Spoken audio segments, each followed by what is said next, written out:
Hey guys, happy weekend. We're going to talk about the sectors. So SPY, QQQ, DIA all hit all-time highs this week, and they're nowhere near reversing the week. So we're going to possibly be looking for continuation up. IWM is the only one that stayed inside week. So that still has a little bit of all-time high magnitude.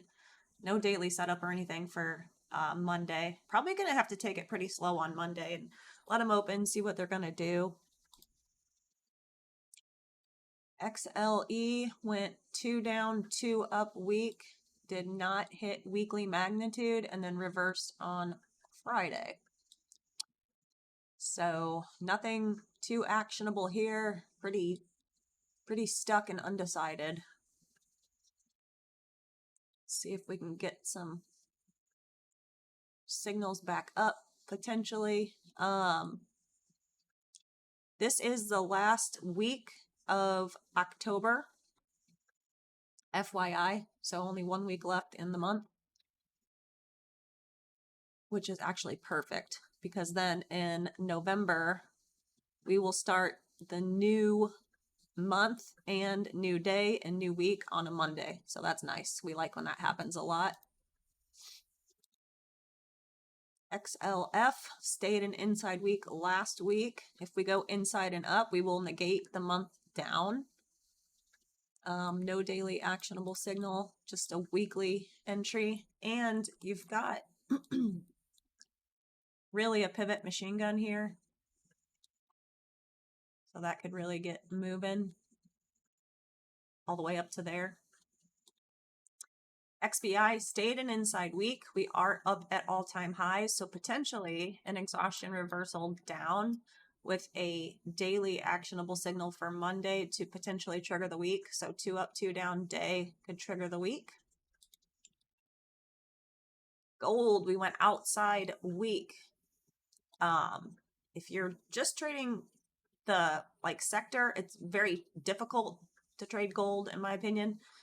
Futures were nice and easy with reversals and stuff, but this closed up at the highs, gap down. So once we started coming back through last week's range, we knew potential for an outside week was likely, and it was the only red week in all of these weeks. Only one that couldn't stay above previous week's highs, so outside week was inevitable. And then they filled the gap on the gold chart. So now, how are we going to get out of the 3? Are we going to go 3-2 down, or are we going to go 3-1, stay an inside week? Preferably we stay an inside week. That would be my preference.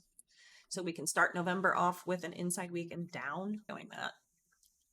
XLU tried to trigger the all-time high exhaustion reversal and failed on a sort of kicker day. So now this one failed. So now we're looking back to the upside for a 2 down, 2 up week. XLI did its job, 3-1-2 up, entry target, gapped up, and they took profit at the target, at the all-time high target. Nothing too enticing for next week, nowhere near reversing the week. DXY, double inside week. I still want it to the upside to complete our broadening formation, which would be low, high, new high. And we have a daily actionable signal for Monday that can trigger the week. XRT, double inside week. Daily is set up to the downside to trigger the week to the downside.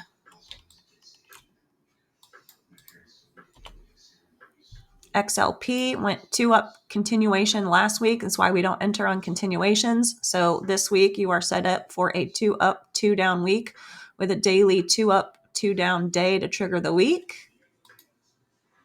XLV did its job, hit RevStrat target 1, target 2, target 3.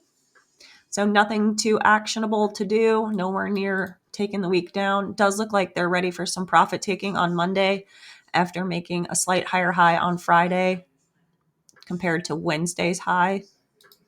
XLY went inside week and up, did not hit its magnitude, and that's likely due to the gap up and then they sold the gap up. So that's why we did not quite hit magnitude. Came real close to it, but did not hit it. This one is an inside month still at the end of the month, so I would kind of hands off. Hopefully next month we get some actionable signal. XLK did its job. 312 up, hit magnitude, all-time highs. Nothing to do on the week. So again, probably going to be a slow week. SMH also did its job. 212 up, new all-time highs, nowhere near reversing the week. VIX, 2 up shooter, 2 down, hits magnitude. So nothing newly actionable heading into next week. And Bitcoin. We've been talking about this broadening formation for a while now. This candle closes in 1 day in 6 hours. It should close as an inside week. You want to see it go inside week and up back through the broadening formation and back to new all-time highs. That's it for me. I'm going to be on the Ninja Trader live stream this Sunday at 6 p.m. Eastern with Leo the Tiger and Nick for a Tick. So join in. It's always a fun time. And we will see you guys when we see ya. Bye.